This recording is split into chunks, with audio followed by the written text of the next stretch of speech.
ในระยะ5 ปีผ่านมา 2021-2025 ในการพัฒนาเศรษฐกิจของนครหลวงวิจันทร์ได้รับการพัฒนาอย่างต่อเนื่องเฉลี่ย 5.34 ต่อปี รวมยอดผลิตภัณฑ์ภายในฮอดปี 2025 บรรลุได้ 89,278.8 ตื้อกีบเฉลี่ยต่อหัวคนเท่ากับ 85.17 ล้านกีบของประกอบเศรษฐกิจได้มีการหันเปลี่ยนไปตามทิศทางที่กำหนดไว้ ในนั้นคะแนนกสิกรรมลดลงจาก 14.3 มาเป็น 13 ในปี 2025 อุตสาหกรรมลดลงจาก 49.5 มาเป็น 49 ในปี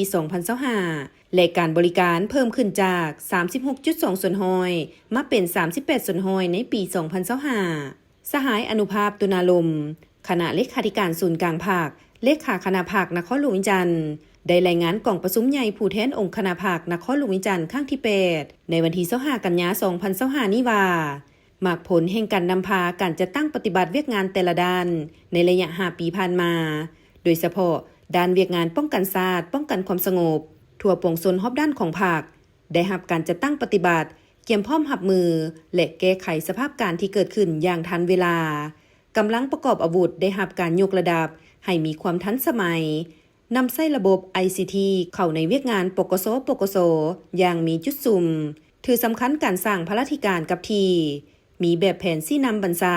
และมีระเบียบวินัยเข้มงวดปัญหาการลักลอบข้ามแดนปัญหายาเสพติดค้าขายเถื่อนและปัญหาอื่นๆได้รับการแก้ไข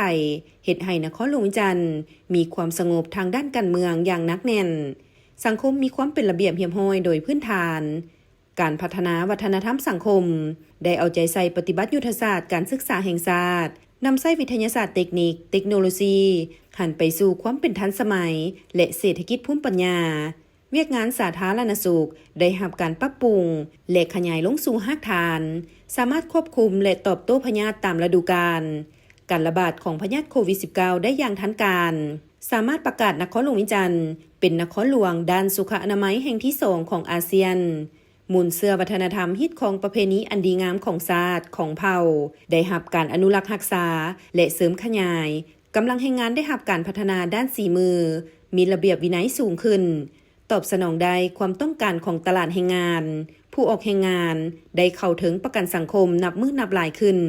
การช่วยเหลือสงเคราะห์ในยามเกิดภัยพิบัติต่างๆได้รับการปฏิบัติอย่างทั่วถึงและทันเวลา